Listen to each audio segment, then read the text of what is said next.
Very good. So we'll begin with a bit of practice. Straighten up, allowing your spine to become upright,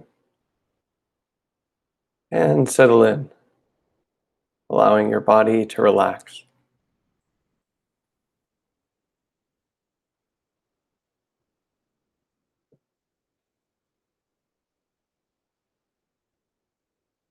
Take this opportunity to establish concentration, using the breath at the abdomen as a focus space.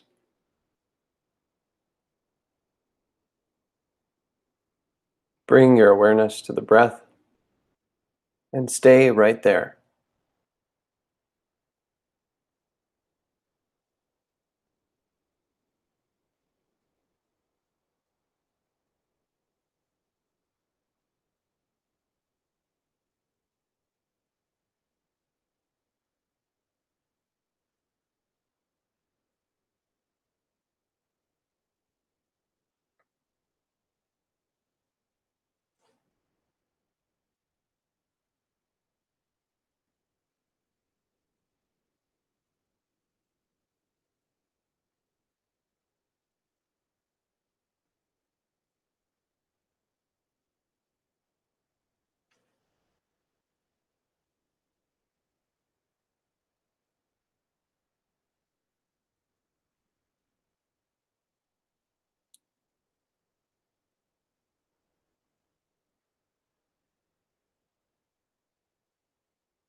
Center your attention on the breathing at the abdomen.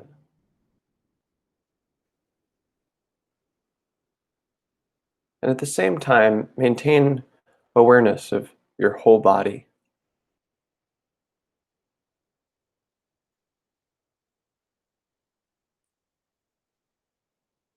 It's as if you're focusing your gaze on a specific spot in the distance, but you can still see the whole horizon.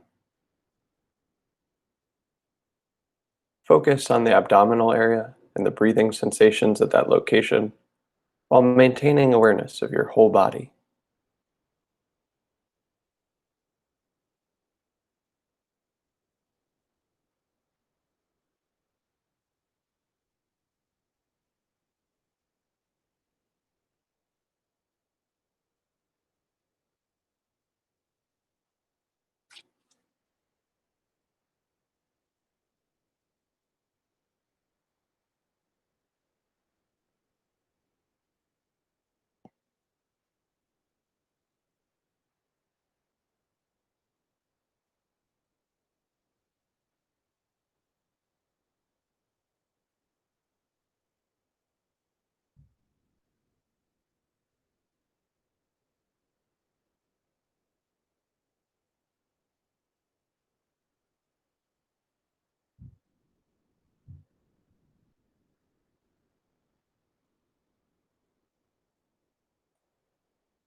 Notice the sensations of breathing as discreetly and continuously as you can.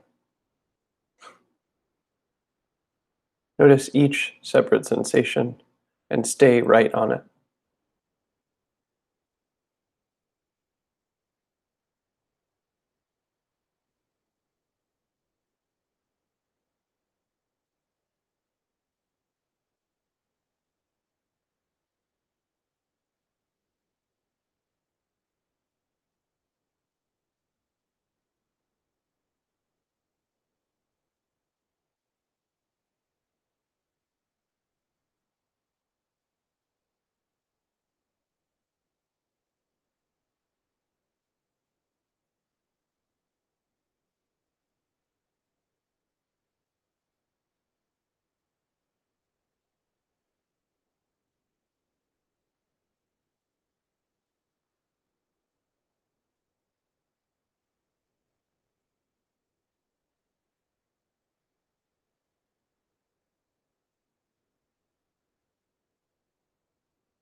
If you find that you become distracted, simply return to noticing the breathing.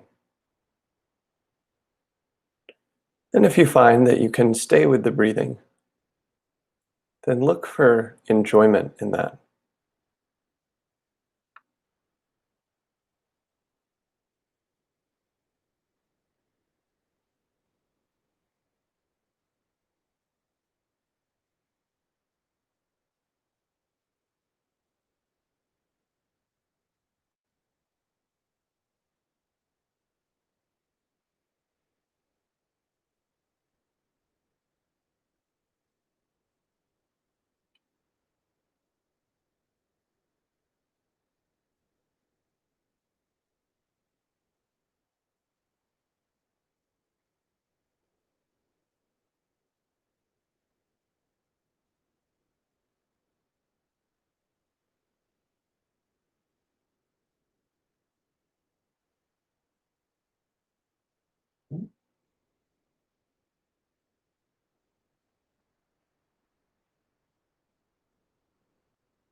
Very good. Nice work, everyone. So now we'll have a chance to introduce ourselves. Why don't we go around and say our name and something we noticed about our experience or the breath or the quality of our mind or anything at all that we noticed during that breath meditation. So I'll start. My name's Tasshin, and I noticed that having awareness of my whole body was pleasant. Is it Gergely? You go next. Yeah, hi, I'm Gergely. Yeah, one thing I noticed for me, there's kind of this flickering of pleasantness within the breath that I noticed at some point. Wonderful. And Pam? Hello. I noticed that when I was focusing on my breath, I wasn't focusing on how hot I felt. And it was kind of nice to focus on something else except feeling hot. So it was good. Thank you. Wonderful. And Rich?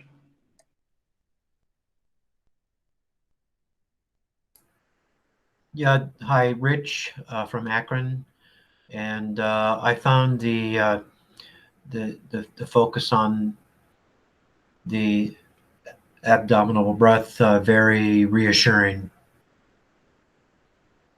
Wonderful. And Renee? Hello. Slightly closer to sea level than Rich. And yeah, he's on the second floor of the same house I'm in. I noticed that intermittently while focusing on the breath and keeping a global perspective that I could actually feel my tinnitus. It's very interesting. Wonderful. And Stanley, and if you wouldn't mind, if you can tilt your screen so we can see you. We just see your shirt right now. Yeah, great. Nice to see you. Sorry, I didn't realize that. I was just going to mention I'm Stanley. I'm Tasshin's father. I guess I'm on the other coast. So I just woke up from a nap, but it seems to be helpful for meditation. So maybe I should do that more often because I don't have anything else on my mind. Oh, wonderful observation. Great. So, for the last few weeks, we've been discussing the numbered lists in Buddhism.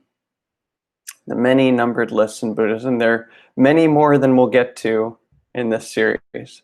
Some of them are very broad and some of them are very specific. I think I mentioned this before, but one numbered list that I came across while studying the sutras is the 5 reasons that one should brush one's teeth and the 5 reasons one shouldn't not brush your teeth.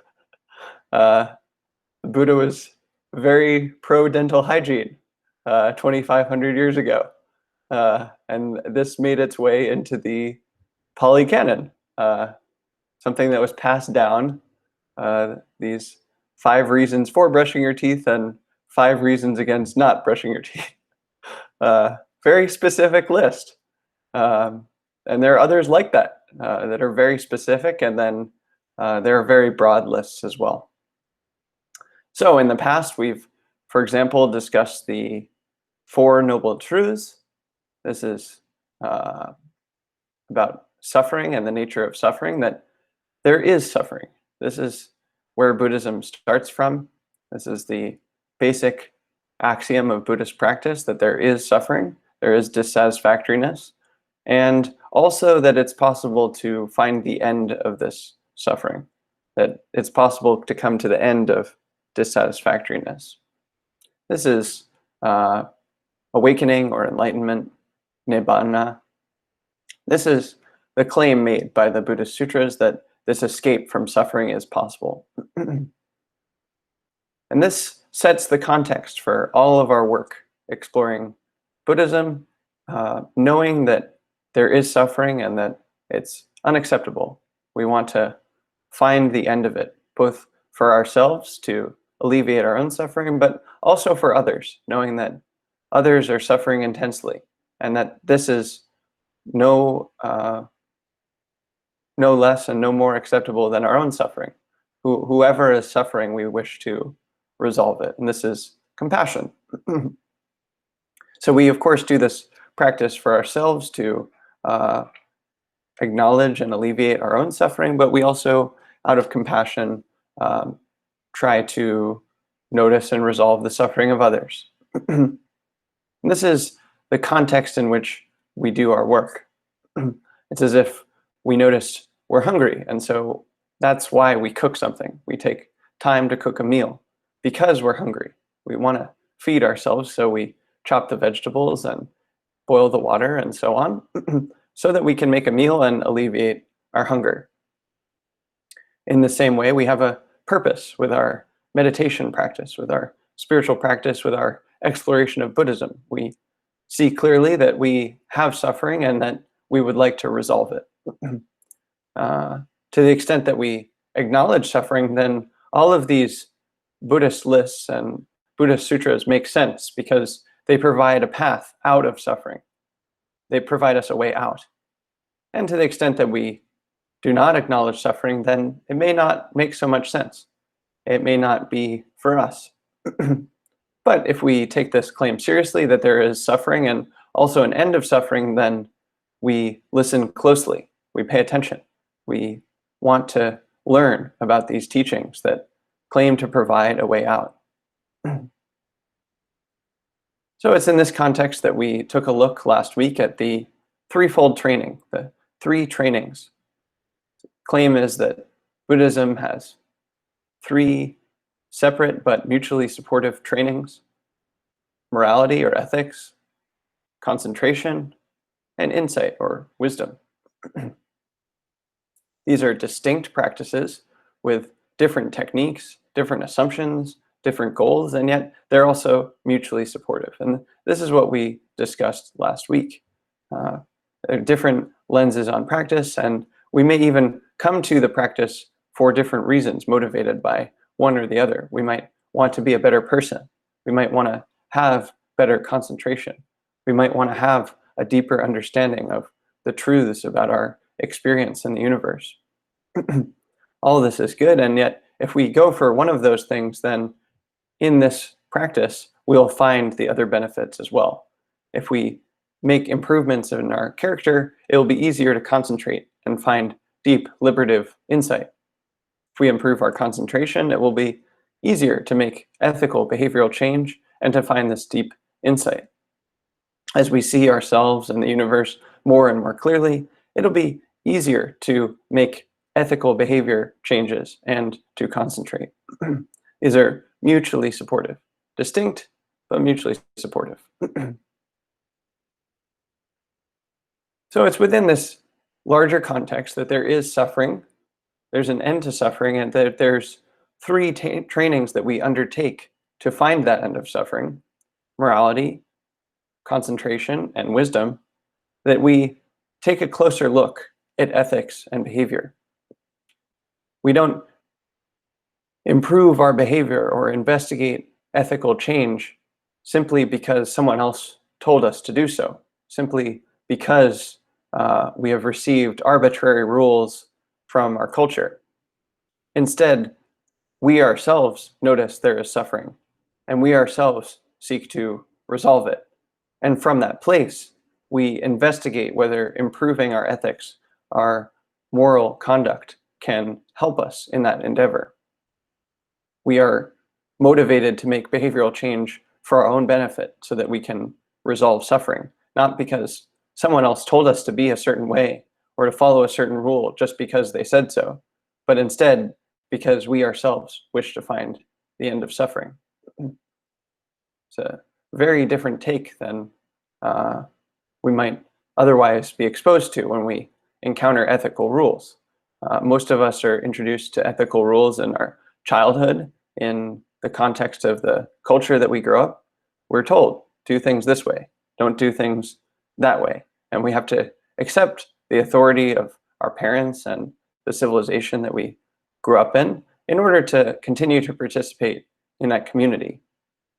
And that has strengths, of course. There's a reason for that. But sometimes, usually in our teenage years or young adulthood, we see that there are problems with that.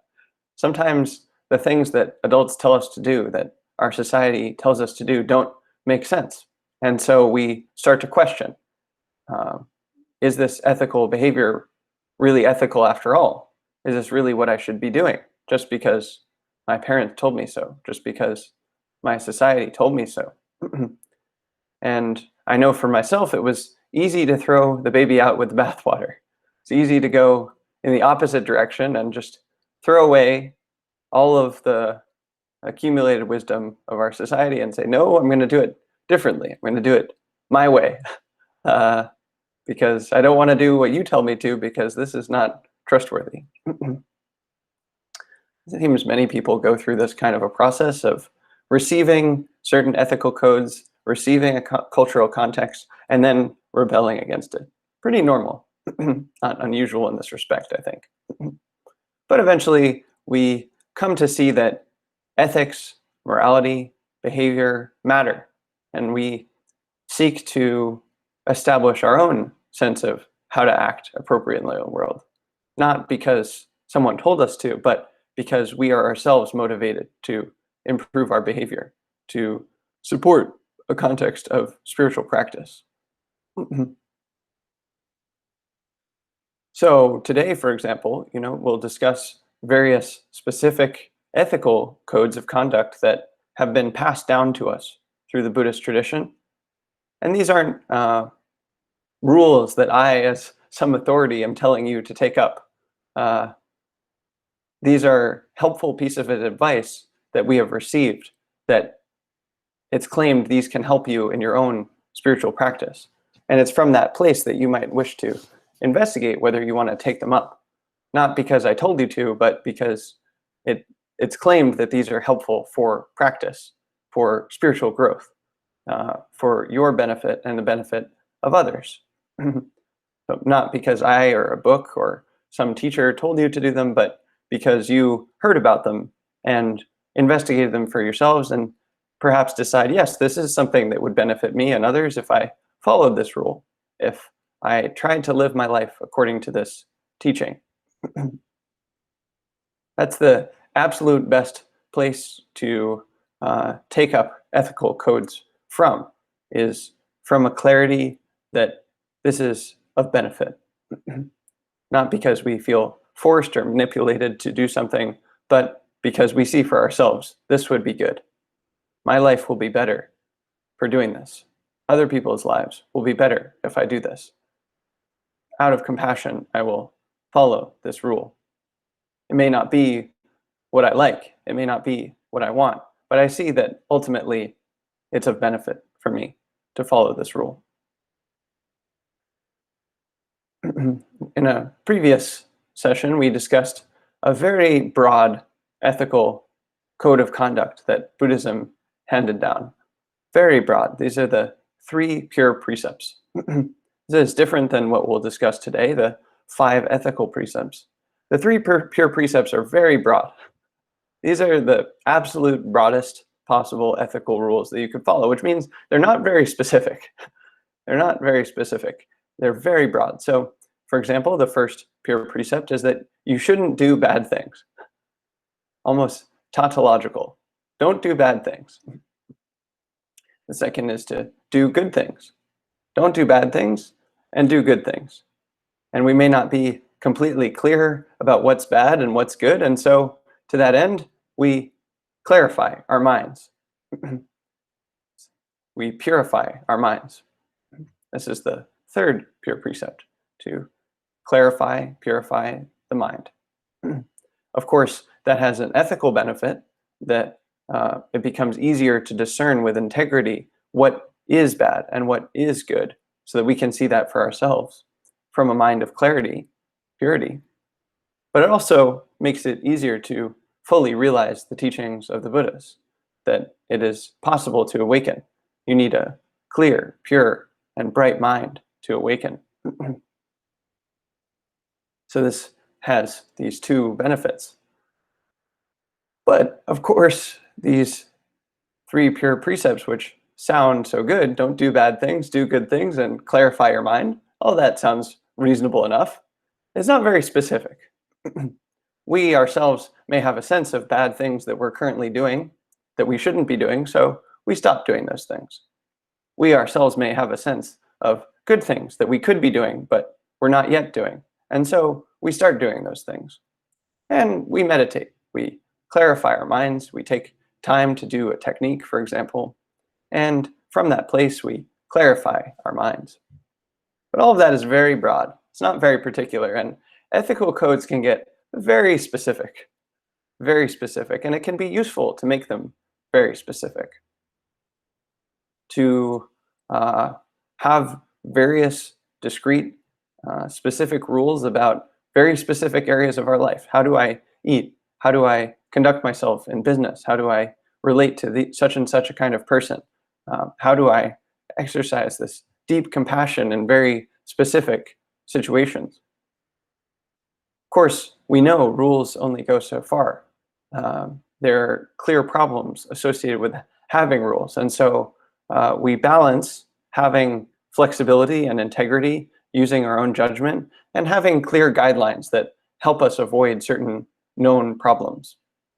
In an ideal situation, you might not need specific rules. You would just find yourself acting appropriately. This may very well be possible for someone like a Buddha, where they're no longer following a laundry list of specific rules, doing this, not doing that, but instead they naturally find themselves behaving in appropriate ways, not because they're following a formula, but because their compassion naturally manifests in that way.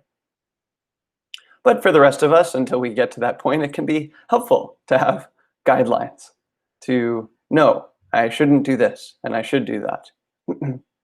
We take these up as sort of temporary tools. They're temporary tools for us. Ultimately, we want to go beyond them so that we can just clearly avoid doing bad things, and we can clearly do good things without needing these rules, lists. But until that time, we have these supportive aids. And this is what the 5 ethical precepts are for. They're more specific than the 3 pure precepts. They could get even more specific. There are actually longer lists of precepts that, for example, various kinds of monastics sometimes follow. But this is a starting place. It's a slightly more specific ethical code of conduct than the 3 pure precepts. So it's a good starting place for us to be aware of how we can improve our ethical conduct. We hear the claim that there's suffering, that there's an end of suffering, and that the 3 trainings of morality, concentration, and insight are necessary to find that end of suffering. And so from that place, we become interested in these specific rules of conduct. So what are these 5 rules? Well, the first is to not harm others. All of these are described as trainings that you take up. They're training grounds. Basically, what that means is these can have, how shall we say, more and more specific, more and more broad forms. The more we try to avoid harming others, the more we see the ways in which we actively are harming others, even though we're not intending to do so. So the most obvious form of harming others, of course, is killing beings, right? We don't want to kill other beings. We don't want to kill other humans, and we don't want to kill ourselves. We also want to avoid killing, say, mosquitoes or small animals, because they are also beings, and we want to avoid killing as an ethical form of behavioral practice. But then, even at that point, it can become more subtle. How do you go grocery shopping, for example, without harming other beings? There various materials that go into making the food, and the bags, and the gas that we use to get to the grocery store. All of these things have impacts on others, some of which are harmful and some of which kill other beings. Even eating, it's hard to find a way to eat without hurting others. Even vegetarianism, if you decide to take up vegetarianism, this still hurts other beings. Agriculture kills many beings, even if you're not eating meat, for example. Just plowing the land will kill various insects and small animals. And a lot of land needs to be plowed for agriculture to function in this society. So we start, of course, by not murdering or harming others, but then, even then, it becomes more and more subtle, more and more challenging. We don't know how it's possible to not harm others, and yet we strive to go in that direction. And this kind of progressive nature of each of these ethical codes is present across the board. I've described it to some extent with not harming, not killing, but it's true for the others as well. So the second is not stealing, not taking that which has not been given. Of course, we want to avoid becoming a robber. We don't want to break into someone else's home and steal their new TV or something like this. But then we can look more closely, and there are ways in which our livelihood takes things that have not been given to us, and our life depends on more subtle forms of stealing. Again, an example would be fuel, that we use various kinds of energy and fuel from the earth to support our modern way of life. And yet these things were not necessarily offered to us. We took them, or others took them for us. And so, of course, it's not clear how to live in this society without doing that, but we want to become aware that our life is predicated on taking from others, so that we can take less and less, so that we steal less and less. The closer we look at our actions, the more we try to refine our behavior, the more benefit we will have in this spiritual practice. We don't do this in order to beat ourselves up or to feel terribly or something like that. We do it so that it becomes easier to find the end of suffering. There's, in fact, a joy that comes in improving our behavior. We want to make more and more behavioral changes because it feels so good to make these changes. Suddenly, I'm not doing something that was bad. Ah, what a relief. Suddenly, I'm doing something that's amazing for me and others, that's truly of benefit. We can take joy in that. So practicing ethics may sound boring or even harmful in some way, but it's actually joyful. It brings us joy to improve our behavior. So the third ethical precept is to avoid sexual misconduct. We all,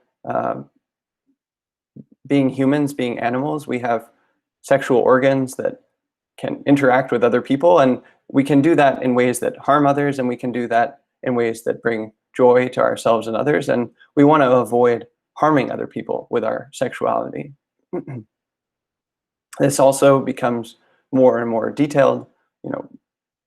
Obviously we want to avoid, for example, raping someone, having sexual intercourse without, or some kind of interaction without consent, but there are more subtle forms of violating others, and we want to avoid these as well. And we just look closely, what's going on here? Are there ways in which my behavior could be refined? The fourth ethical rule involves speech. This is sort of a property of being human, that we have these advanced forms of speech, and we want to use these skillfully. In particular, we want to avoid lying. It's possible to use your mouth or your fingers on a keyboard to say something that's false, that's not true, that's not accurate. And so we want to avoid that. We want to avoid deceiving others with our words. But this too can become even more refined. Next, we want to avoid saying things that are unkind, that are cruel, harsh. We want to speak in ways that are kind, not harsh, because our words have an impact on other people. We can say things that are accurate, but still do so in an unkind way. We also want to make sure that what we say is useful, that it's of benefit, that it's not idle or harmful. We want to say things that are good and useful, not just true, but also useful and kind. You can also say things at the wrong time. You could say something that's accurate and beneficial and kind and so on, but said at the wrong time. Speaking when someone else is speaking, or in a time when you should be silent, or you said something too early or too late. This is possible, and you can refine your speech in this way as well. So we look closely at our speech, knowing that it has immense impact on ourselves and others, and we try to refine our speech over time. Of course, that starts with not lying, not uttering falsehoods, either using our mouth or indirectly with our fingers at the keyboard, for example, or our pen or pencil, writing something down. We want to avoid falsehoods, but this also can become more and more refined, more and more subtle ways of improving our speech. And that brings us to the fifth ethical precept, which is to avoid intoxicants that cloud the mind and cultivate heedlessness. Here in this group, we practice mindfulness, sati, smriti, or remembering, recollection. We cultivate this practice of remembering what's happening, noticing, for example, our breathing sensations from moment to moment. If we get distracted, we bring our awareness back. So we put great effort into cultivating our mindfulness because this is a necessary stage in finding the end of suffering. You need this mindfulness, this remembering, this recollection to find the end of suffering. And so we put immense effort into that. We work hard at improving our mindfulness, cultivating what Shinzen calls sensory clarity, concentration power, and equanimity. These are skills that we can cultivate over time. And we don't want to work against that. We work hard at improving these skills, and we don't want to undo our hard work.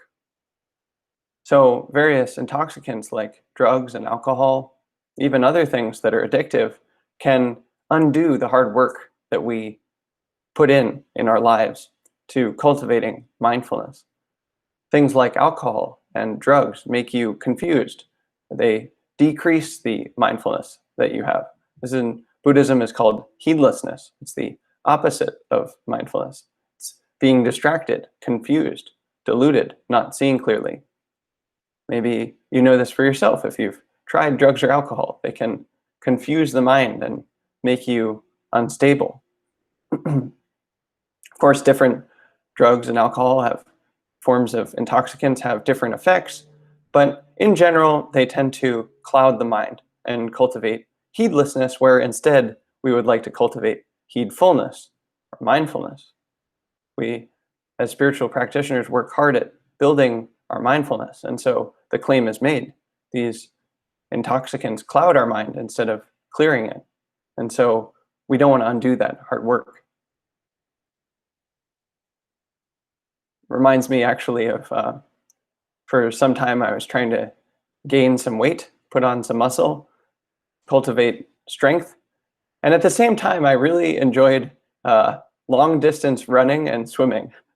And someone who was advising me about gaining strength said, "Why are you doing that? It's going to be hard to keep on the weight and the muscle that you add if you're doing these forms of intense, long-lasting endurance challenges. You're kind of just working against yourself." So I had to choose which of these things did I want to emphasize. And of course, both of them were wholesome. It's wholesome to gain strength, and it's wholesome to gain endurance, cardiovascular endurance. I ended up choosing to run more than to gain weight and cultivate my strength because I enjoyed that more, and it was more fun and it was easier for me. But the two were kind of working against each other in the way that I was orienting towards my goal. Those things were both wholesome, but they were somewhat, to some extent, mutually exclusive. For at least I would have had to work even harder to, like, for example, eat more to gain more weight. I was already working hard at it, and I would have had to work even harder. It's hard for me to gain weight just with the metabolism that I have. So I mention this because it's similar to drugs and alcohol. Of course, these things can be joyful and pleasant and fun and help us connect to other people. And yet, if we choose to emphasize our spiritual practice, cultivating mindfulness, then, drugs and alcohol do work against mindfulness. They do cultivate heedlessness in the mind. And so if you're going to put the hard work into, for example, meditating daily, then you don't want to work against that. Undo the hard work that you have. And I would argue that on the whole, mindfulness and meditation are more wholesome than drugs and alcohol. Not that there's no benefit or joy in these things, but at the end of the day and at the end of our lives, it's mindfulness and meditation that will benefit us more than engaging in these various intoxicants.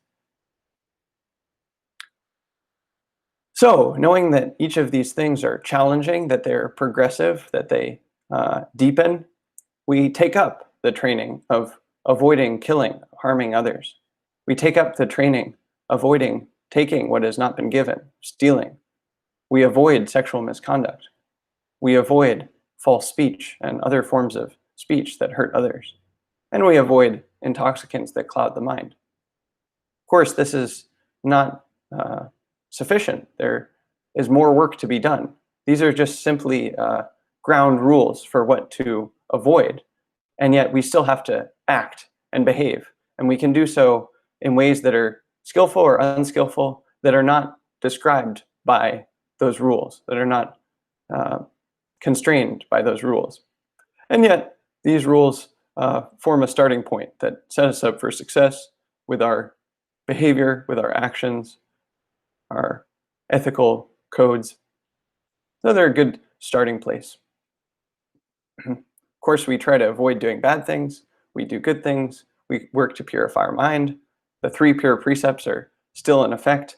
And yet we can also decide to take up these 5 ethical precepts.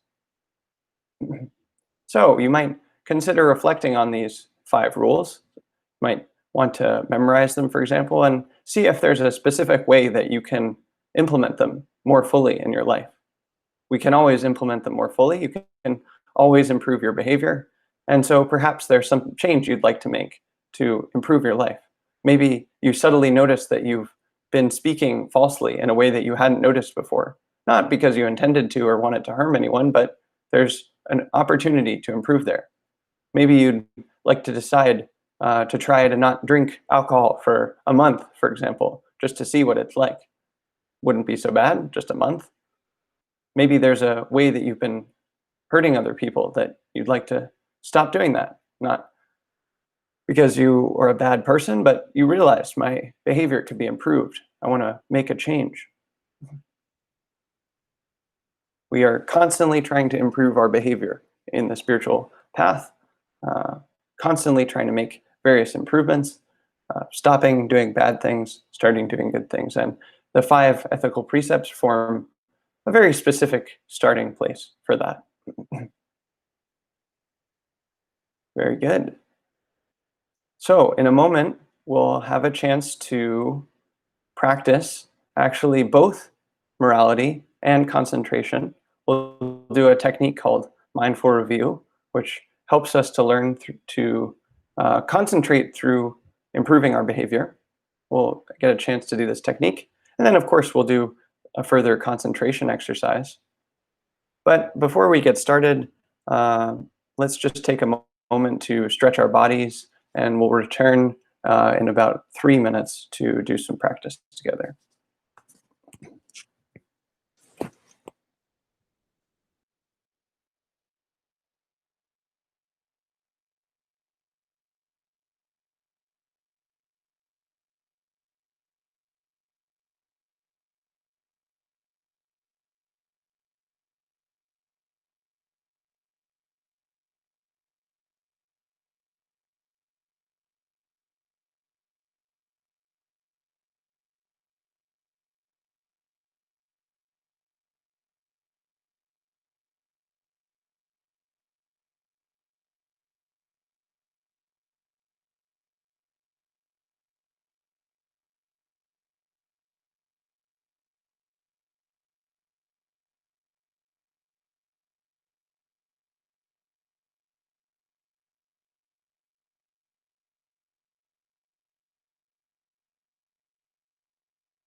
Once again, take a moment to straighten up and settle in.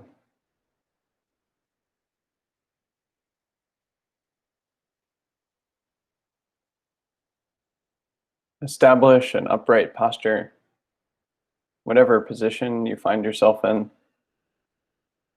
And from there, relax your body.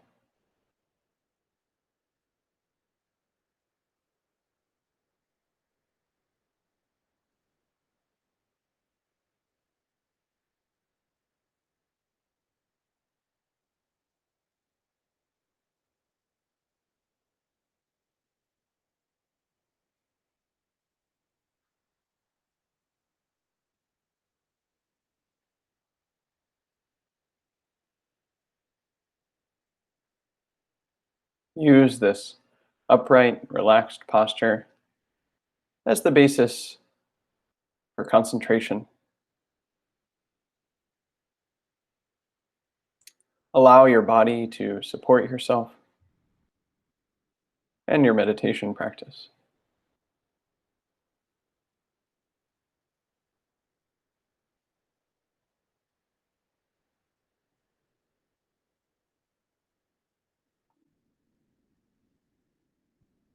Having established your posture, consider your past, and specifically a time that you did something that you're proud of.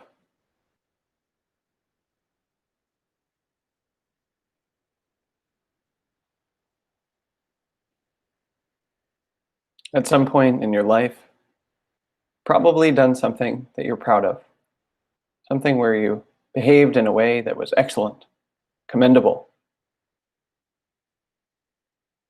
Choose such a story from your life and bring it to mind.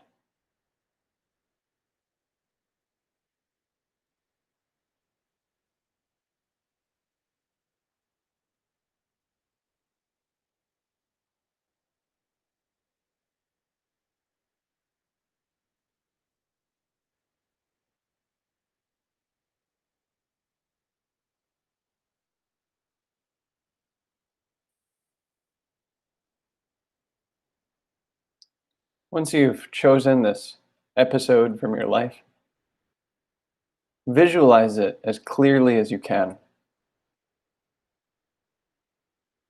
See it clearly in your mind what it was like to be you at that time. Doing this heroic act.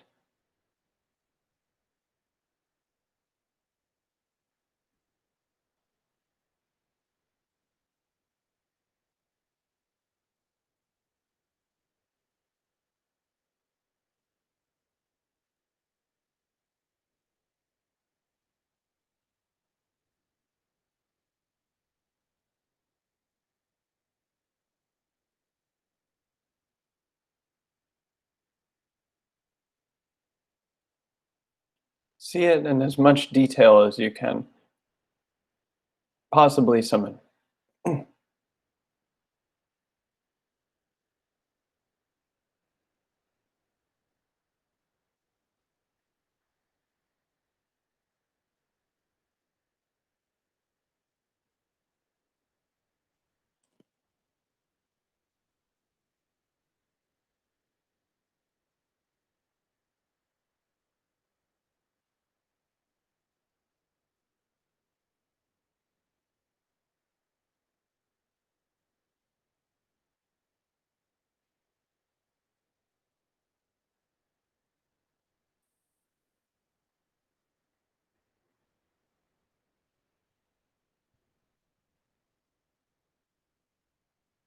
And at the same time that you visualize this clearly in your mind, commend yourself using mental talk for taking the actions that you took.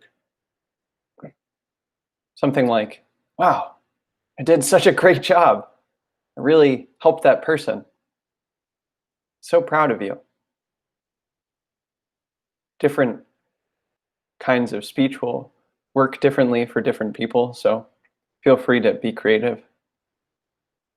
But do take time to commend yourself for this action that you took. See it clearly in your mind and commend yourself using mental talk.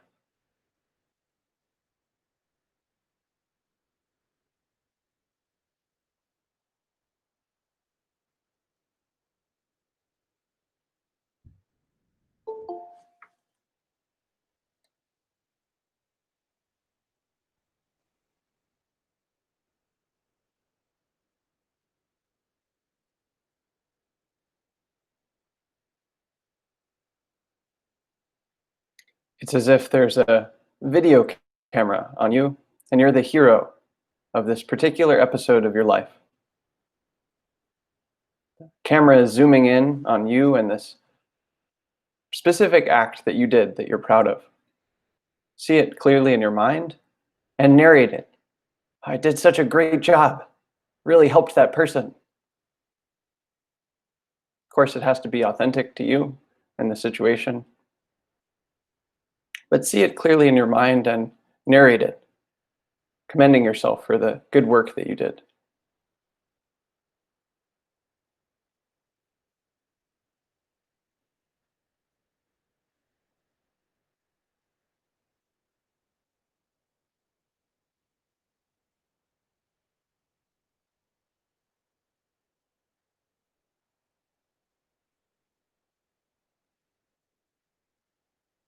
We're using mental image and mental talk to review this excellent behavior on your part from some time ago.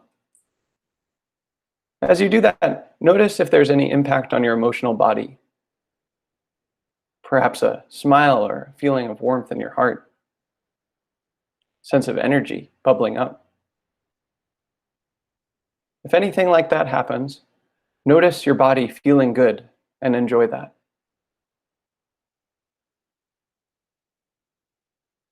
It's a wholesome source of joy to feel proud of yourself for good behavior.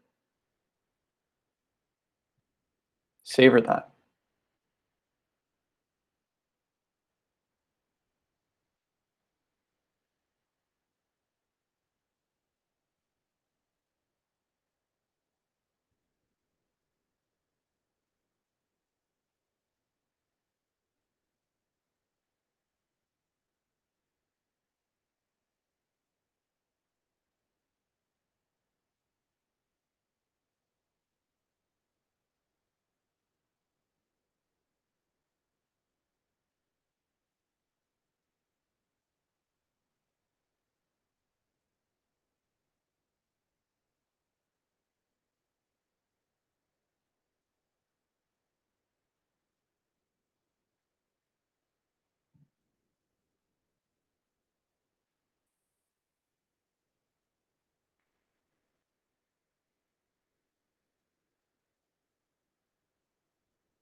If it's accessible, then do feel proud of yourself in your body.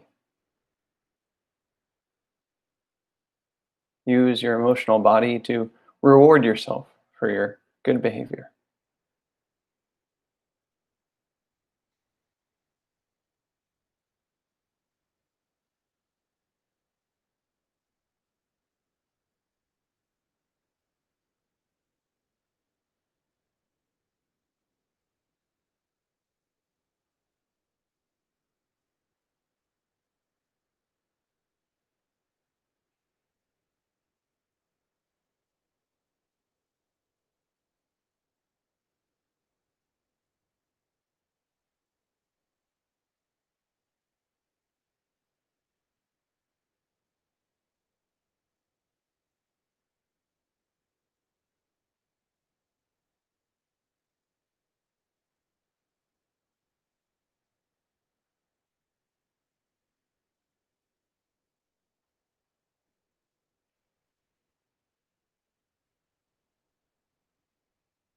Very good.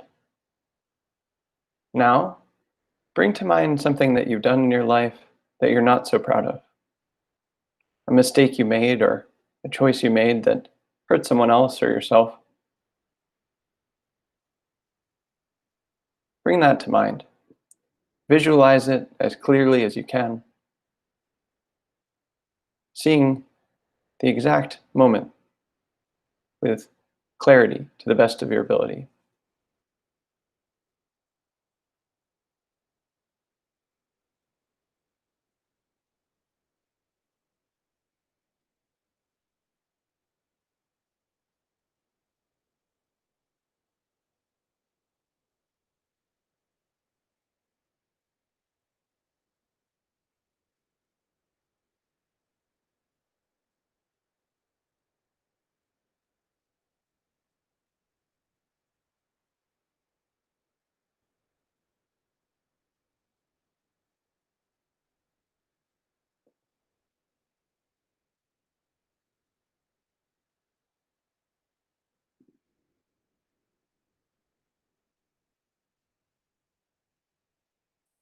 And with this episode clearly in mind, see if you can imagine a way in which you would do this differently now. Visualize an alternate past with clarity in your mind. Perhaps you've learned a lesson from that experience and now you would do it differently if you had the chance. How would you do it differently? See that clearly in your mind.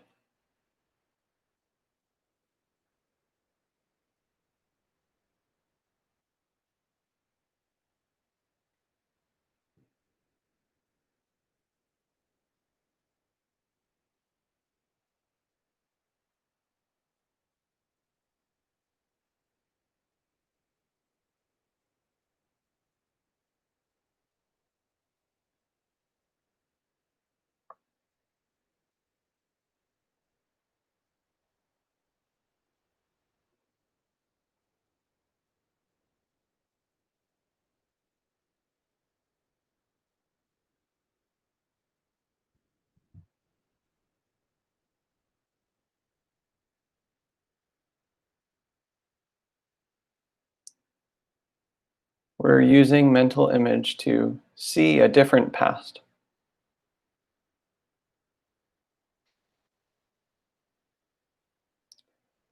Keeping this image clearly in your mind, talk yourself through it.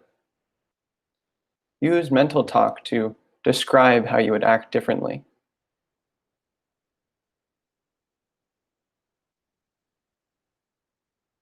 Well, of course, I hurt that person. I said this thing, but now I wouldn't say that, and it would be kinder if I did it that way. I made that choice and it hurt someone, but now I know I shouldn't make that choice, and so I wouldn't make that choice now, given what I know now. Talk to yourself in a kind way about how you would do it differently now.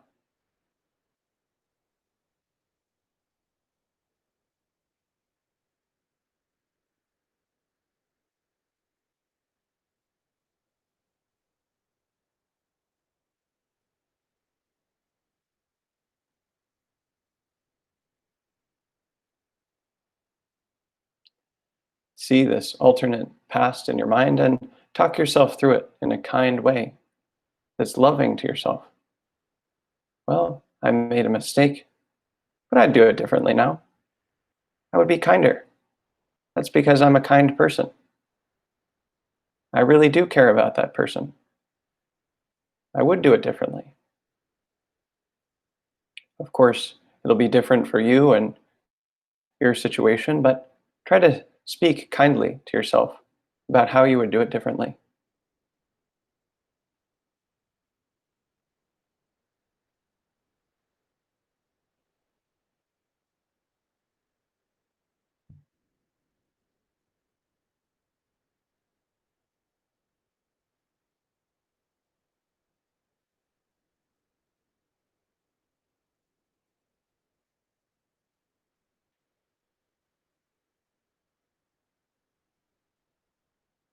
In the same way that we felt proud of our good behavior, it's actually possible to feel good about the changes that we might make, how we would do things differently now.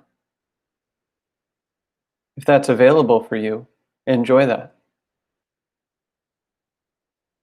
Know that you really would do it differently and feel proud of the fact that you've grown.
There's no need to use this technique to beat yourself up.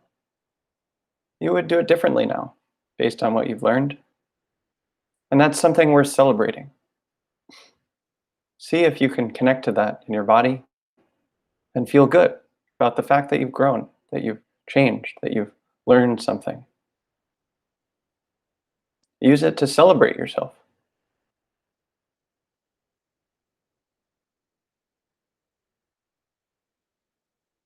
We all make mistakes in our life, but you're the kind of person who's growing from making mistakes.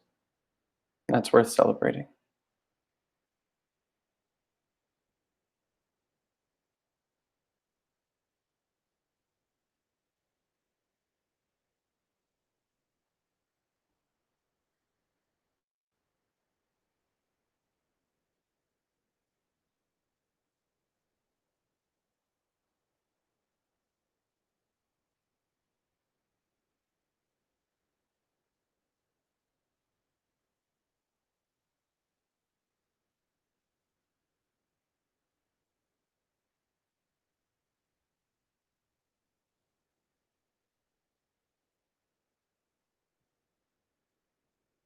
Very good. Now, bring to mind something that happened to you of some significance recently. Something in the past day or week or month. Something relatively recent that was of some significance to you.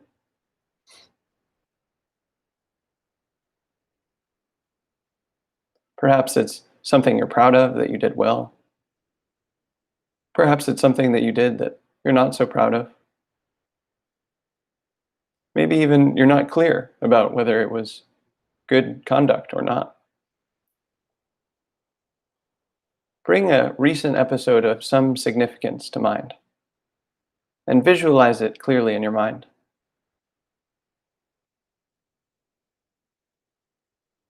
See it with as much detail as you can.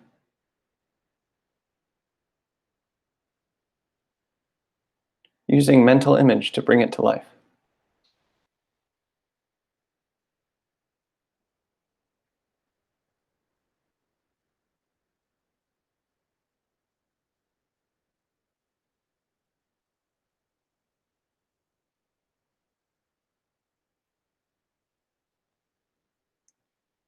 And if this is something that you feel proud of, that you did a good job, that you would do the same way again, then commend yourself for that in mental talk and feel good in your body. Celebrate this behavior. Enjoy the reward of satisfaction with how you acted. That was hard, but I did it. I really helped that person. I feel good knowing that I did that.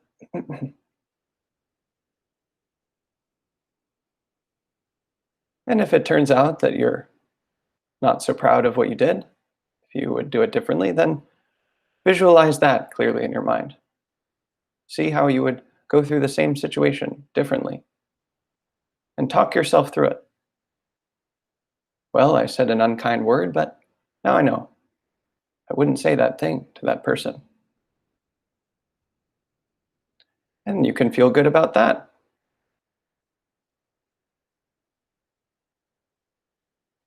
Either way, use this episode, the mental image of it and your mental talk about it, to feel good about yourself.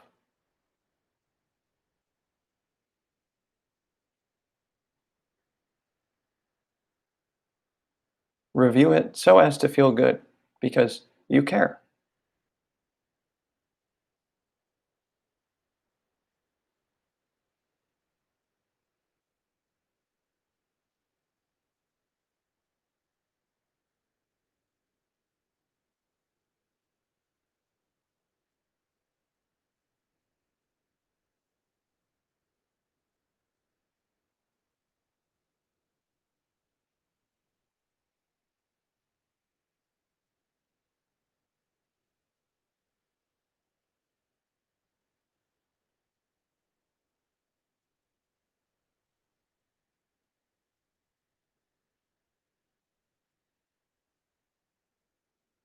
We've each reviewed something that we're proud of, that we've done well.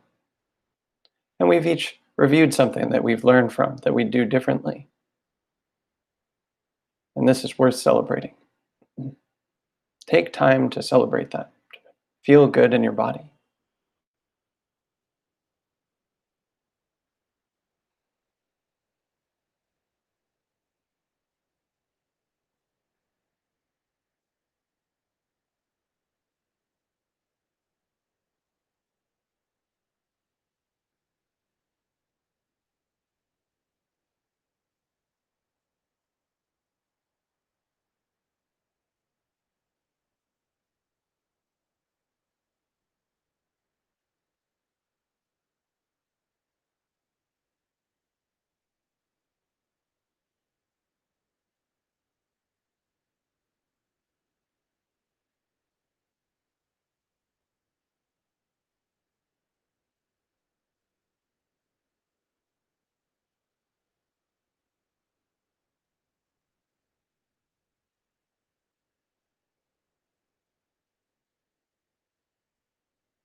Very good.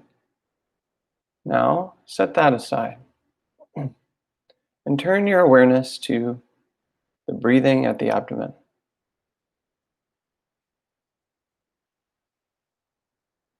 You can return to paying attention to the physical sensations of breathing in the abdominal area.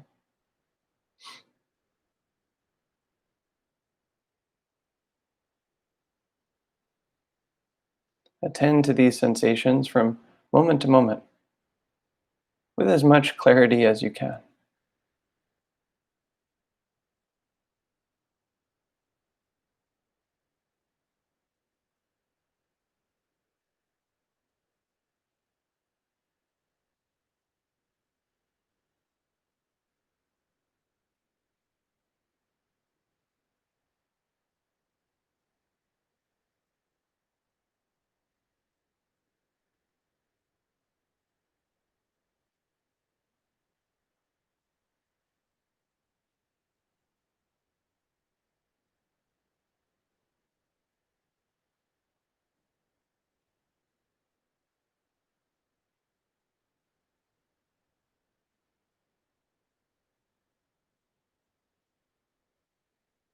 Stay focused on these sensations, and at the same time, maintain an awareness of your whole body. See the abdomen as the center of your body, and yet perceive the whole body at the same time.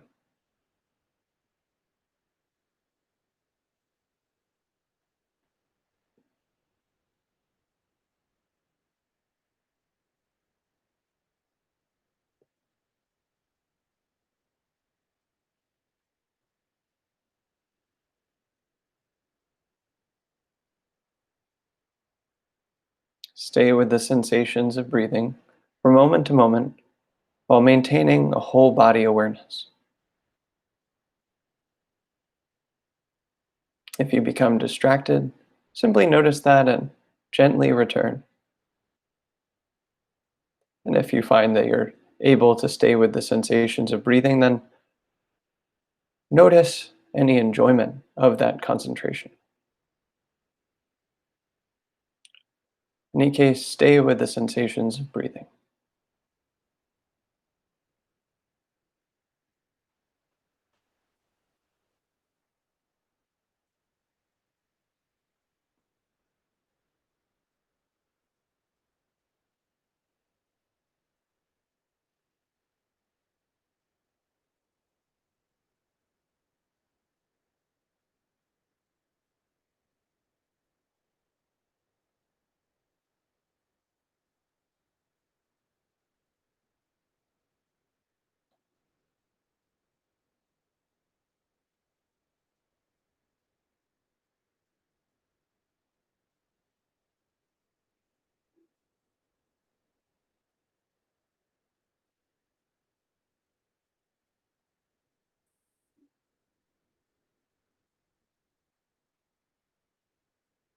This is a simple concentration exercise that we've done before. And yet we have the opportunity to test. Perhaps the quality of our awareness, the quality of our attention has changed from the exercise that we did previously.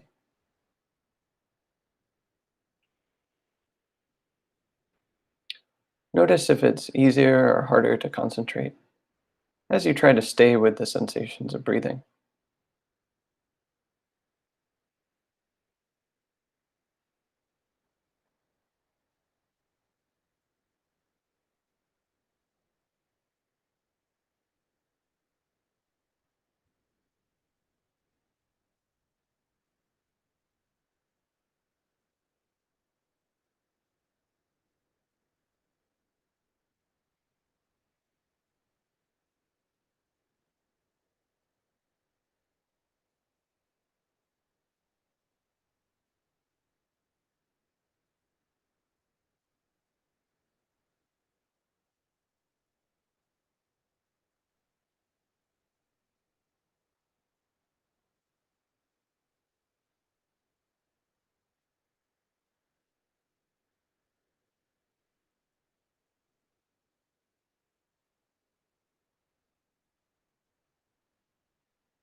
Very good.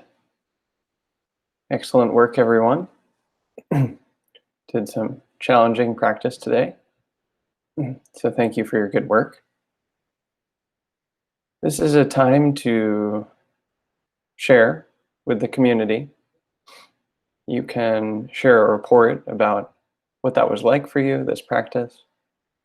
You can ask a question about the techniques or about the talk, or you can share anything at all.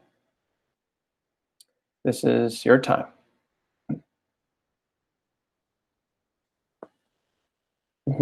Christine?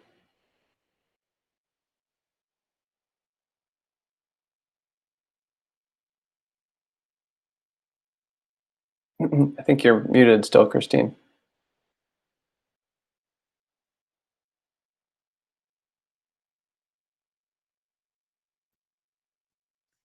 I just wanted to make a note that this time went by extremely fast. I'm not exactly sure why, but the beginning, the five rules or the five practices or the five topics, they resembled so much some of the 10 Commandments. I thought that was interesting. And then the hour and a half just fled by, and it was wonderful for me to look at something I did really well, and then look at something, if I walked away from it, that I did not so well, and it was extremely healing, and thank you. Straight. It also went by like in a flash. I'm not exactly sure why. It's very interesting how fast the time went by. So thank you. Yes, wonderful report. Yeah, the 5 precepts are quite similar to the 10 commandments. There's definitely some overlaps and also some things in each of them that's not contained in the others. So it can be worth looking at that. But it's interesting to notice that there's so much overlap because, it's like it's like science or something. If one scientist in laboratory has one experimental result and then a different scientist in lab does the same experiment and they come to similar conclusions, then that's noteworthy. It's noteworthy to see that they agree that these are forms of ethical conduct that are appropriate. And it can be interesting to look at the differences there. Honor thy father and mother. That's not one of the 5 precepts, for example, and yet it's something that's worth doing. Pity my father has left to not hear me say that.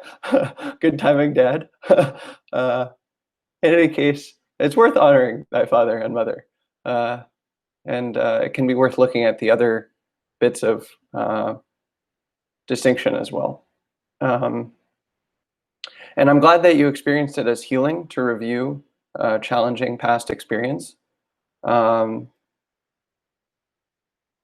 basic problem that our minds tend to create with these ethical situations is we beat ourselves up for things that we did poorly. We feel bad about them.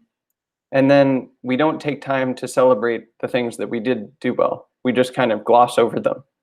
And so this technique of mindful review takes something that we do quite a lot, namely reviewing past experiences, and does it in a different direction. You, of course, still remember in detail what happens. This is a basic activity of the human brain, remembering the past and reviewing it, churning it over. But you do that in order to feel good. If you did something well, then you celebrate it. If there's something that you didn't do well, then you can notice, oh, I would do this differently. I would do it differently in the past. And if I faced a similar situation in the future, I would do it differently. And you can feel good about that. And so it takes this normal human activity of reviewing the past and turns it in a different direction towards feeling good, away from feeling neutral or bad and towards feeling good. And that is quite healing for us. We're so used to beating ourselves up for all of the mistakes that we make that we don't notice that those are things that we can learn from, and that that's itself joyful. So I know for me, I've made many mistakes in my life that I would do differently now. And although it can be painful to look at that, it's even more joyful to notice, oh, I really would do it differently now. So I'm very happy to hear you report that that was healing for you. It may have been challenging as well. Doesn't mean you were doing it wrong if it was challenging for you, for someone else or something like that. But I'm very happy to hear that it was healing for you, Christine.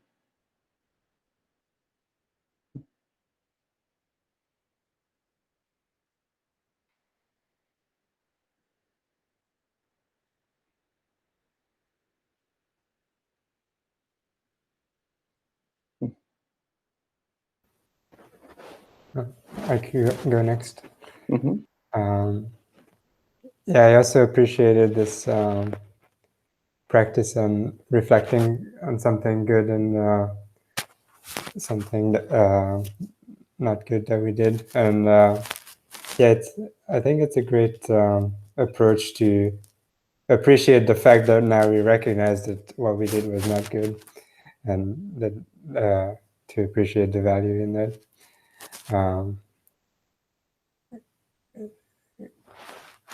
Because I guess it points at the process itself of learning and kind of developing our ethical understanding, which I guess goes back to the 3 pure precepts.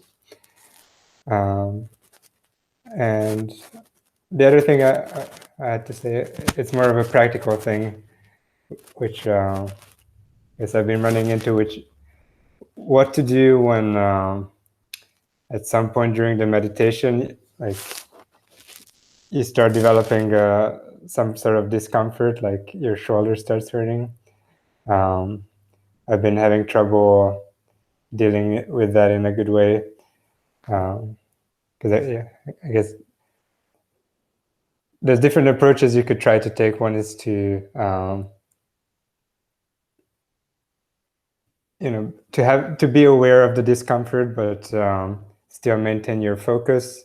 The other thing is to maybe break the focus for a little bit to reposition and try to make the discomfort go away, or you could try to switch your focus to the discomfort and understand it. Yeah, it's still kind of a difficult situation. I was wondering if you had anything to say about that. Yes, wonderful. Well, just first on mindful review and the technique that we did with ethics, wanted to mention that for myself, what I'm about to say is not like a metaphysical claim. It sounds like a metaphysical claim about what the universe is and what the purpose of our life is or something like that. This may or may not be true in that respect, but I'm not saying it like that way. More as like a useful way of seeing things, less like a truth claim and more like, hey, it's useful to look at life this way. So for me, I find it useful to look at life as a series of lessons that we're learning. That there are many lessons for us to learn, and we want to learn as many lessons as we can in this life. And we can look at the experiences and challenges that we have as the grist for this mill of learning lessons. And from this perspective, it's very natural that we would make mistakes because that's a way that we can learn. And so the positive outcome that we're looking for isn't like a perfect life where we, never make mistakes. Instead, it's a life where we fully learn the lessons from our mistakes. It's not that we beat ourselves up for the mistakes that we make. Instead, we try to fully learn the lesson from each mistake. This isn't like necessarily the way that it is. This isn't necessarily what life is, but I find that it's useful to look at life this way, and indeed it's more enjoyable as well. So that's maybe something that will be useful to you or others here about looking at this technique of mindful review as a way to actually learn the lessons that are available to us through our life. As far as the discomfort goes, Well, the two options you named are both good, of continuing to focus and then also changing your body. I'd say the main thing to start with is noticing whether the discomfort tends to persist after you get up. So when the session ends, for example, will it persist for more than 5 minutes after you get up and go about the rest of your day? If it does, then that's a sign that you're damaging your body from the way that you're sitting, and you definitely want to make a change if that's happening. That means that you're sitting or holding your body in a way that is hurting yourself, and you don't want to do that. Most of these discomforts should go away after about 5 or 10 minutes after you get up from a practice period. If you find that you're still sore 20, 30, 60, 120 minutes later, then it's a sign that you're leaning in the direction of hurting yourself physically, and you don't want to do that. It's very possible to hurt yourself physically from meditation, even though you're just sitting there. It depends, of course, how you hold yourself and so on, but you want to take care of your body, and that can be a warning sign. Hey, I need to make a change. And it's totally valid to make a change, especially if it's this kind of pain that persists afterwards. Now, on the other hand, it could be just a passing kind of pain. There are all kinds of discomforts that we experience when we meditate, and it could just be that. It could just be an ache. And if it goes away after 5 or 10 minutes, then you know it's not the kind that's going to hurt me or damage my body. And then it's up to you what you want to do. It's totally fine to make a shift in your posture and adjust. You could even lie down, for example, or make some shift to how you're holding your body so that this pain doesn't arise. That's a totally valid option. But if it's this kind of pain that's not damaging you, then it's not necessary. It's a valid option. It's a pleasant one to change your body, but you also don't have to do it. I would definitely recommend changing the way you're sitting if it persists after you get up. But if it's not persisting, then you have the option to change it, but it's not necessary. And then that brings us to, what do we do if we want to work with it instead of sort of turning away from it? Well, as you mentioned, you can try to keep focusing on you can keep the same technique going and not get distracted by the pain. That's a good option. Another option is you can actually shift your focus to the pain.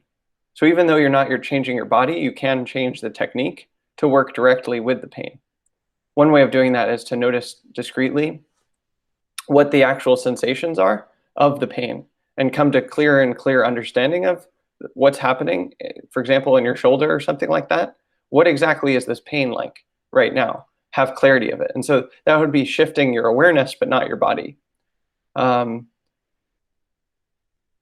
are other ways to change your technique. You could, for example, use mental talk to speak in loving ways to yourself. That can be something that alleviates the pain, even if you don't change your body, just speaking in a loving way. Another thing you can try is what people call breathing into the pain. This is a really good option. I don't know of a phrase that describes it succinctly and clearly. Breathing into it is succinct, but perhaps not very clear. And I'm about to describe it clearly, but it'll take a little bit longer. So if you have a different way to describe it, let me know. But basically, the idea here is that oxygen, breath, and energy are moving through your whole body, and you can actually direct that oxygen or energy or whatever you'd like to call it into specific areas of your body, including parts that hurt. You can direct your breath, your awareness, your energy into specific regions of the body. So there are different ways of doing this, but one way of doing it would be to pay attention to the part of your body that hurts while you also pay attention to the breath. So you keep awareness of the breath at the abdomen, for example, and you try to keep awareness of the part that hurts, right? Your focus space gets bigger. It still includes the breath, but it also includes this part of your body that hurts, or maybe even several parts of your body that hurt. Usually when I sit, there are several parts at the same time that hurt. Like I have a knee injury and an ankle injury, and then sometimes, my back will hurt or something like that. And so you could hold all of that in your awareness or even rotate through them, but while you pay attention to the breath. And then you try to see, is there a way that I can breathe that moves awareness, oxygen, energy, whatever you want to call it, into the breath? You can visualize it moving from the breath, from the abdomen to that area. You can try to breathe faster or slower, move your muscles in different ways, move your awareness in different ways. You kind of experiment with different things, and then over time you learn, oh, this kind of breathing can bring more pleasant sensations into this painful region. It's actually possible to breathe into specific regions of the body, and you kind of learn how to do that by trial and error. But I'd suggest that a good starting place is maintaining awareness of the breathing while you maintain awareness of the location that you want to breathe into. And then from there, you experiment with different ways of breathing. Okay, I'm going to try to breathe faster or slower or harder, or squeeze my abdomen a little bit more. Or I'm going to try visualizing, water flowing from my breath to this area. You can try a lot of different things, and then over time you'll see what works for you. But it actually is possible to breathe in a way that the pain diminishes, and in fact, it can become a spot that is filled with pleasure. And it's worth learning how to do that. It's a really useful skill to have. So there's a lot of options there. I'd say the main thing that should determine what you do is whether it persists or not. So be sure to notice after this session ends whether that pain dissipates after a little while or if it stays, and let that guide your decision of how you want to approach this kind of pain. Does that all make sense? Anything you'd like to add or ask about that? Yeah, that makes sense. I think generally it's been non-persistent pain, so hopefully it's not hurting me in the long run. So yeah, I'll definitely try some of the mentioned techniques. Thanks. Great. Well, as I said, it's totally valid to shift your body just so that you don't experience the pain, but it's important to know that that's not necessary if it's not persisting. It's a very valid option. I like lying down, for example, when I meditate sometimes, provided that I stay wakeful, because it's easier for my body to relax and not get into pain. So that's a very valid option, and that there are some other options as well that can be interesting to explore.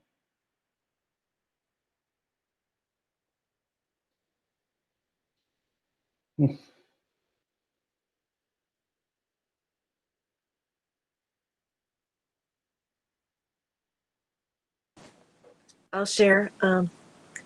Really good timing, as it has been all the time I've been joining this group, but particularly I've just begun a month period of reflecting on the last year, as I do every year before the Jewish high holidays.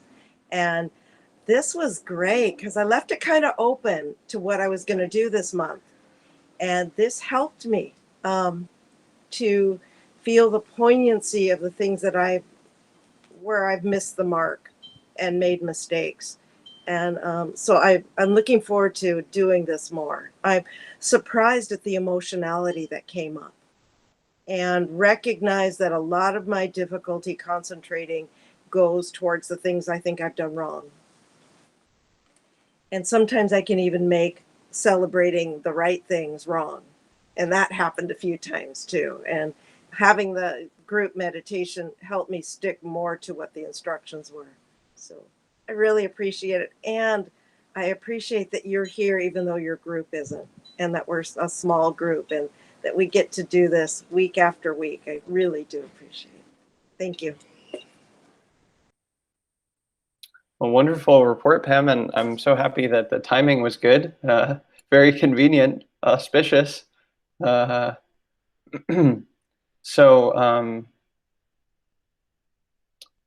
the first thing that I'd mention about what you shared is it's very important that when we do this technique, we use it to feel good. It's tricky to learn how to do that, especially with the things that we feel badly about, but it's worth learning how to feel good about mistakes that we've made, because we would do them differently. I saw you nodding during the meditation. You're like, yes, I would do this differently. And so that's inarguable. You would do it differently. And so you should feel good about that. It's actually worth feeling good about that. And the sort of failure mode of this technique would be that we use it to beat ourselves up. So you do not want to use this technique to essentially emotionally abuse yourself for things that you've done wrong, or also not taking time to savor and enjoy the things that you've done well. This should be something that bolsters you, that makes you feel more confident in your ethics and behavior, and not something that you use to abuse yourself. And unfortunately, this is the basic tendency of mind, especially for those of us that tend to worry. I know I'm such a person. And the normal way that we go about this is we constantly ruminate on the things that we did in the past, and we abuse ourselves emotionally for things we did poorly, and we forget things that we did well, not taking time to celebrate it. So again, this is taking something that's very normal, which is essentially rumination, but using it as the basis for improving our behavior, and as you mentioned, improving our concentration as well. If you have this emotional reward of feeling good about our past actions, then even if they're bad, then it's much easier to concentrate, at least in my experience, and it sounds like your experience as well. And of course, conversely, if you're beating yourself up, then it's, that tends to lead towards distraction. Feeling bad emotionally leads to distraction. So I definitely recommend taking up this practice. It's typically done daily for everything that's happened in, say, the last 24 hours. You'd pick a few things from the things that have happened in the last day or so, and then do this technique. You feel good about the things you've done well, and then imagine how you do things that you did poorly differently, and then feel good about that. But only do it if you can kind of learn how to feel good about it. In other words, don't do it if it tends to proliferate this sort of emotional abuse that we can be habituated to. Well said. Thank you. I appreciate it. It is remarkable too. In my Saturday mornings, I do Jewish practice and and often you guys talk about the same thing with different language. And there was a lot of emphasis this morning on right action. Well, no, this is Jewish. They don't call it that, but action, not just sitting around thinking about things. And the reason I don't just spend time in spiritual Judaism is there isn't the mechanism like we've been practicing. How do I go from wanting to do good to actually doing good? And this kind of meditation really helps me. I was looking through my notes from previous years, and there's something I've been wanting for years and years that I kept saying over and over I would do differently if I could. And this year I have. And so I celebrated that. It's been probably 15 years I've been working towards it, and it has manifest now. And I am much more agreeable at home and at work. And I think it's just the combination of everything and some pretty darn good luck and perseverance. I hope it doesn't go away by saying that. I don't believe that it's going to go away. But it happened at work yesterday. I averted the sarcasm I ordinarily would say. And I even said to her, I know in the past that I've been really sharp about that. She goes, yeah, in the past I've been a little obnoxious about what I said, and it was very delicious. So, thank you. Thank you for letting me say this too. I feel real good saying it. Well, I feel very proud of you. It's hard. There's some patterns that take years to change, as you say, and even a decade and a half. It's not surprising at all that something very deep would take time to change. And in fact, and so that's worth celebrating. I thought about mentioning this in the guided meditation, but I was like, well, it might be difficult to feel proud of yourself right now, but you can know that I'm feeling proud of you. So you can know that now. I'm feeling proud of you, Pam, and the hard work that you did, and seeing other people's faces as well. It seems we're all proud of you. So nice work on this behavioral change, and you can take that to bolster further change. You can have the confidence. That was really hard, and I did it, and that means I could do other things that are even harder, whatever they may be. Not because I told you to or something, but because you see it's joyful to make these changes. So it helps our life and also our concentration, and that is the basis for finding the fruits of these practices. So excellent work, and keep it up.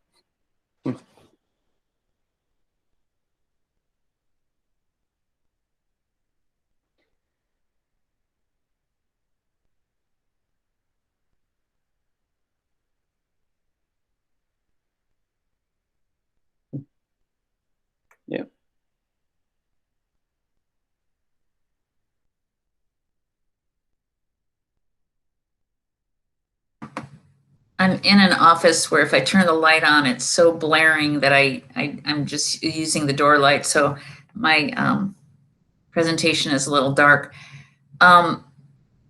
This was incredibly healing for me, and I wanted to close it in these last 5 minutes. The bad part that we thought about, because the good part, I remember so well, something I did really, really good, but I hardly ever think about it. Like you said, you don't think about the good things. And then when I thought about the bad thing and figured out a way I would have done it differently, it tended to erase more. It was like a eraser over the bad thing. And I never had the ability to do that before, because that bad thing I have thought about too often in the last, maybe could be almost 4 decades. I went all the way back about 4 decades ago to something that I wish I would have figured out a way out of. But by the fact that I looked at something I did really good and I could apply it to the thought of getting out of the bad thing, made the bad thing kind of dissolve somewhat. And if I don't think about that bad thing again, it's really good. I mean, it's very powerful what happened today for me. Just maybe that's why the time went by so fast. But yeah, I'd like to just say, awesome session. Thank you so much. Great being with all of you. Yeah, that's wonderful, Christine. I mean, we really hold on to these things, and as you say, it would be great if you never thought about that thing again. Not only that, if you never sort of afflicted by it, that you're, as I say, not beating yourself up about it, but also if a similar situation arises, that you act in accordance with the lesson that you learned. So ideally, your behavior is improved and you aren't beating yourself up about this thing that happened 4 decades ago. That's long gone. And yet the impact of it is still around. And so this technique can help you sort of clean that up, as it were. And that's one reason that I would recommend doing this regularly. As I say, it's typically done daily. You get a habit of doing it daily, or you could do it, once a week or something. But if you really learn this skill of processing your actions and then feeling good about them, regardless of whether they were good actions or bad actions, learning from them, then your ethics are going to improve, because you're going to learn these lessons more quickly. But also the sort of emotional side effects of these actions will go in a more positive direction. So you'll feel more and more good about things you do well, and then you'll feel less and less bad about things you do poorly, because in fact, you can even look forward to that, because you're like, oh, I'm going to learn something from this. Amazing. It's just a totally different tendency of mind, and doing it frequently can mean that there's not this sort of like cruft built up over time. So it doesn't go another 4 decades before you kind of move through it. It can be, an hour before you move through it, for example. And it really does tend to improve your behavior over time. You're basically, it's sort of like simulating extra life scenarios for yourself and learning from them, so that you can kind of learn more quickly than you otherwise would. So I've made some very difficult behavior changes relatively quickly by consistently doing this technique every day and reviewing the same kinds of situations until I finally learned the lesson, that I needed to learn. Sometimes it takes a few tries, but doing this consistently can really accelerate the rate at which we learn the lessons that we need to learn from our life.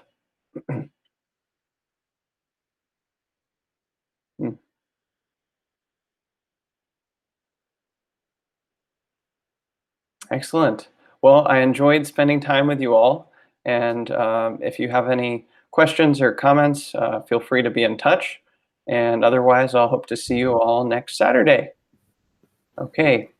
Take care, friends. Such a beautiful session. Yeah, Thank you very much. Thank you, everyone. Yeah, wonderful work, everyone. Bye. Thank you, Tasshin. Mm-hmm.